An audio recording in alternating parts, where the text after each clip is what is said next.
नमस्कार, स्वागत है आप सबका। आप देख रहे हैं प्रिय रंजन भारती रिपोर्ट्स। मैं प्रिय रंजन भारती। चुनाव से पहले बिहार में सीटों पर होने वाला गठबंधन यानी सीट शेयरिंग का फॉर्मूला एनडीए में तय हो गया है। जी हाँ, मुख्यमंत्री नीतीश कुमार के दिल्ली से वापस लौटने के बाद ये बिहार के 243 सीटों वाली विधानसभा के लिए हो रहे चुनाव के लिए सीट शेयरिंग का फॉर्मूला तय हो जाना निश्चित सा हो गया है। सूत्रों के मुताबिक जनता दल यूनाइटेड यानी जेडीयू 102 और भारतीय जनता पार्टी 101 सीटों पर चुनाव लड़ेगी। चिराग पासवान की लोक जनशक्ति पार्टी को यानी एलजेपी-आर को 20 सीटें और जीतन राम मांझी के हिंदुस्तान आवाम मोर्चा सेकुलर तथा उपेंद्र कुशवाहा की राष्ट्रीय लोक मोर्चा आरएलएम को 10-10 सीटें दी जाएंगी। फिलहाल सीटों के बंटवारे को लेकर आधिकारिक घोषणा तो नहीं की गई है। संभावना है कि जल्दी ही एनडीए प्रेस कॉन्फ्रेंस कर सकता है।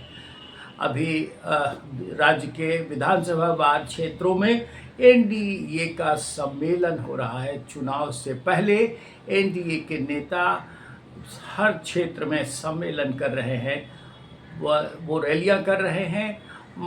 वोटरों को आकर्षित करने के लिए सरकार की योजनाओं के बारे में विस्तार से बता रहे हैं।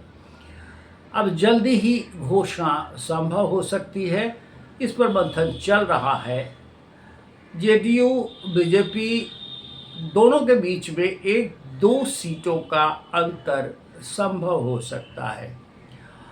इसके कयास तो बहुत पहले ही लगाए जा रहे थे कि अभी राहुल गांधी जिस तरह से बिहार में अभियान चला रहे हैं वोट चोरी को लेकर के, वो एक फेक नैरेटिव करने की कोशिश कर रहे हैं। उसी बीच में बीजेपी और जनता दल यूनाइटेड वाला एनडीए बिहार में सकारात्मक कामों की एक श्रृंखलाबद्ध पहचान छोड़े जा रहा है। लगातार विभिन्न विकास की योजनाओं का शिलान्यास उद्घाटन न सिर्फ नीतीश कुमार बिहार के मुख्यमंत्री की ओर से किया जा रहा, बल्कि प्रधानमंत्री भी नई नई सौगातें दे जा रहे हैं।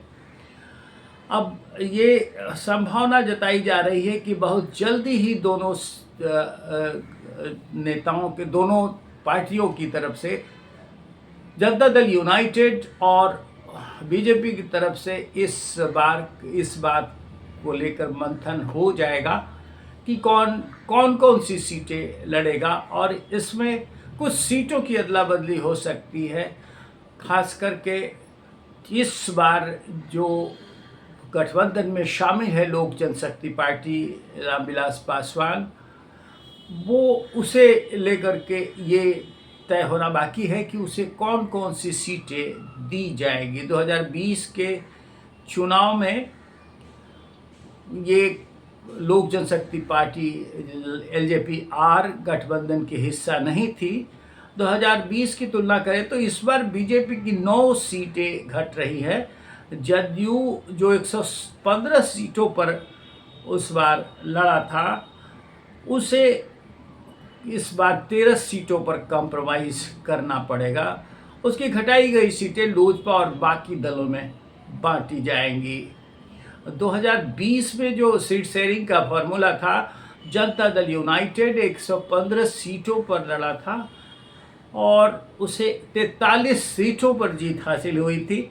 बीजेपी 110 सीटों पर लड़ी थी और उसे 74 सीटें मिली थी।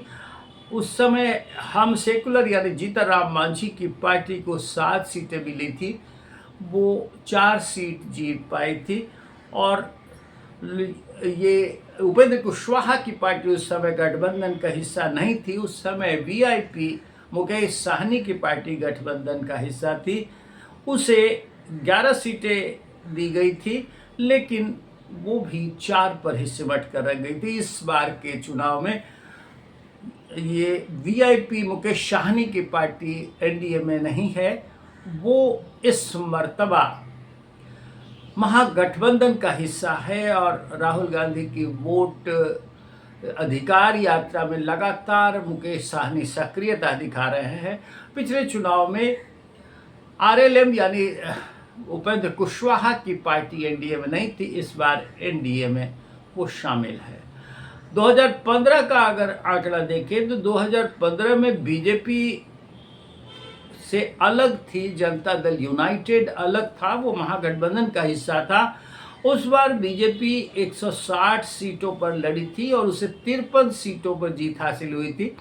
लोक जनशक्ति पार्टी थी, वो उसका विभाजन नहीं हुआ था और 40 सीटें उसे मिली थी, लेकिन मात्र 2 सीटें जीत पाई थी वो।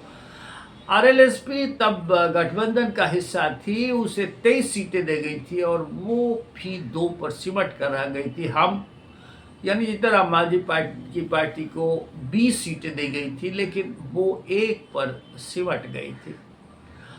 2020 की तुलना करने पर इस बार का जो ग्राफ आता है, 13 सीटों पर जनता दल यूनाइटेड को कंप्रोमाइज करना पड़ेगा और वीआईपी जो नहीं है उसको अपने कोटे से बीजेपी ने सीटें दी थी। अब इस बार महागठबंधन में 5 पार्टियां हैं।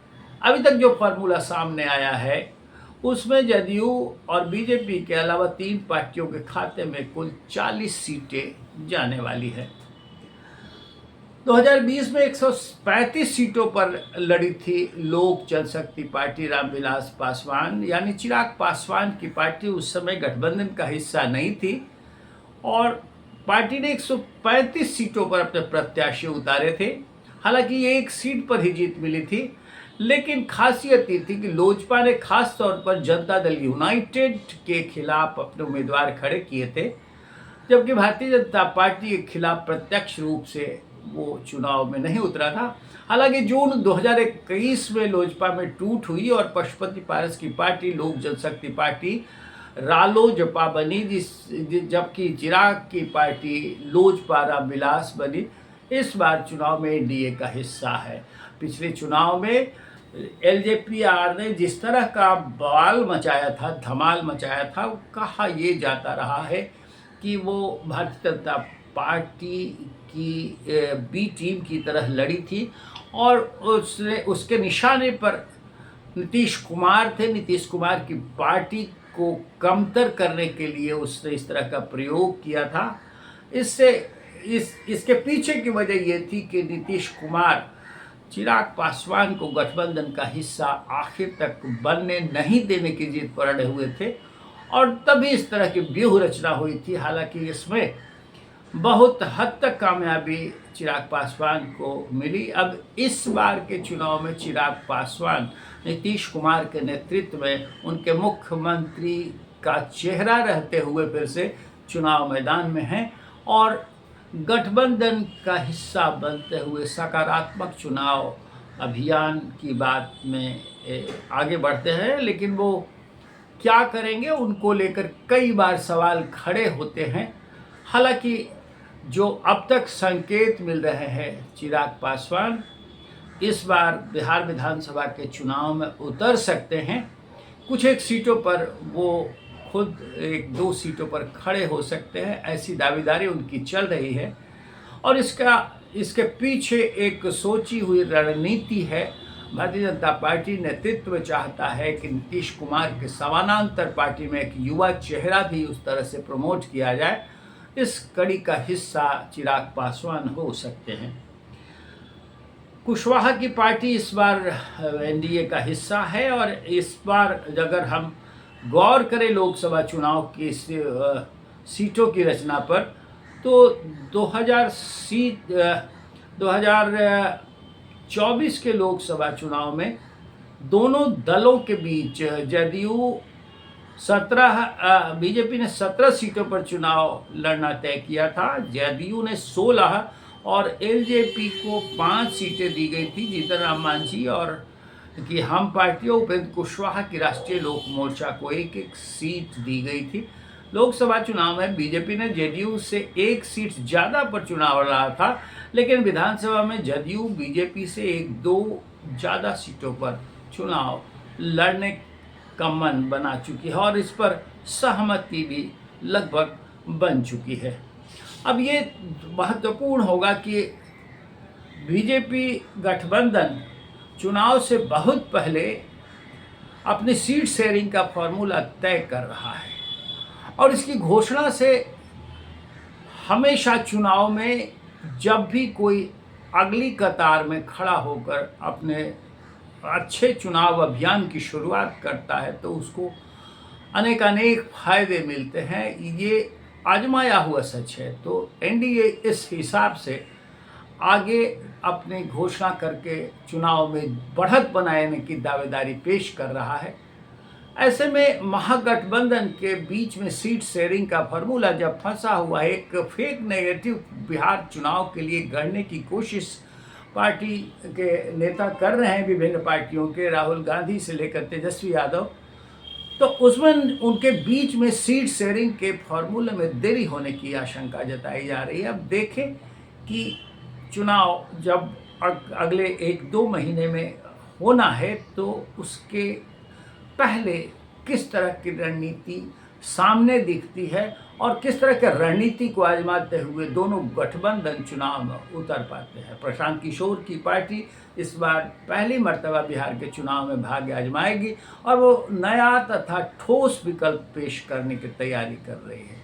इन सब के बीच में चुनाव अभियान होगा और चुनाव की लड़ाई आमने सामने होने के बजाय त्रिकोणात्मक या बहुकोणीय हो सकती है। इसमें जो भी नतीजे निकल करके आएंगे वो बिहार को अच्छी राह पर ले जाने वाले होंगे। आज के अंक बस इतना ही। हमारे इस वीडियो पर अपनी प्रतिक्रिया कमेंट बॉक्स में जाकर जरूर दीजिए। हमारे चैनल प्रियंजन भारती रिपोर्ट्स को अब तक सब्सक्राइब नहीं किया है तो कृपया सब्सक्राइब कीजिए, लाइक कीजिए, शेयर कीजिए। फिर मिलते हैं। नमस्कार।